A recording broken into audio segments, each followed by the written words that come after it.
नाज़रीन अस्सलाम वालेकुम वरहमतुल्लाहि वबरकातुहू। फ़लस्तीन से दुनिया के मुसलमानों और मुस्लिम ममालिक के लिए पैगाम है। तूफ़ान अल-अक़सा अल-कुद्स की आज़ादी के लिए उम्मीद की किरण साबित होगा। ये कहना है इस्लामी तहरीक मज़ाहमत हमास के पॉलिटिकल ब्यूरो के सरबराह इस्माइल हानिया का। इस्माइल हानिया ने फ़लस्तीन की आज़ादी और इसराइली रियासत के गैर कानूनी तसल्लुत से निजात के लिए आलमी और अवामी महाज की तश्कील पर जोर दिया, जो कि काबिज दुश्मन के खिलाफ खड़ा हो, इस जाहिरियत को ख़त्म करे और इस आज़ादी की जंग की हिमायत करे। हानिया ने बुध के रोज़ यरूशलेम के आलमी दिन के मौके पर एक तकरीर में कहा कि तूफ़ान अल-अक़सा से ये उम्मीद पैदा होती है कि यरूशलेम को आज़ाद कराना और उसे काबिज हमलावरों से पाक करना एक तारीखी मौका और नागज़ीर है। उन्होंने निशानदेही की कि इस साल यरूशलेम का बैनुल-अक़वामी दिन तूफ़ान अल-अक़सा के अजीम मार्के की रोशनी में मनाया गया है और हमारा यरूशलेम दर्द और उम्मीद की कैफियत में है। इसके इस्लामी और ईसाई मुक़द्दसात, इसके अवाम और उसके इंसानी वर्से के खिलाफ सहूली की खुली जाहिरियत जारी है।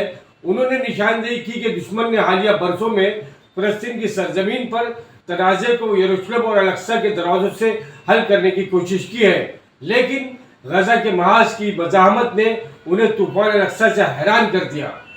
उन्होंने जोर देकर कहा कि इस ऑपरेशन ने एक स्ट्रेटजिक कैफियत पैदा की, जिसने जंग को इसकी मामूल की हालत में लौटा दिया।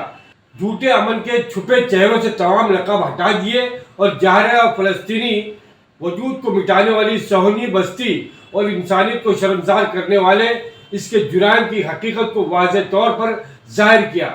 हानिया ने कहा कि दुनिया आज गज़ा, मगरबी किनारे और यरूशलेम में काबिज इसराइल के जुराइम को देख रही है, जो तमाम बैनुल अक़वामी और इंसानी क़वानीन और उसूलों की खिलाफ वर्जी करते हुए फ़लस्तीन से बाहर के इलाके में हमारे लोगों और हमारी कौम के लोगों को निशाना बनाने से आगे बढ़ते हैं। उन्होंने शोहदा के काफ़िलों और जुलूसों को सलाम पेश किया और कहा कि हज़ारों की तादाद में शोहदा की कुर्बानियाँ पेश करने वाली कौम को आज़ादी की मंजिल से कोई नहीं रोक सकता। उन्होंने गज़ा और फ़लस्तीन की हिमायत में कौम की तमाम बाबरकत कोशिशों को सलाम पेश किया और कौम को मुखातिब करते हुए कहा कि तुम हमारा फ़ख्र, हमारा सहारा और उनकी गहराई हो।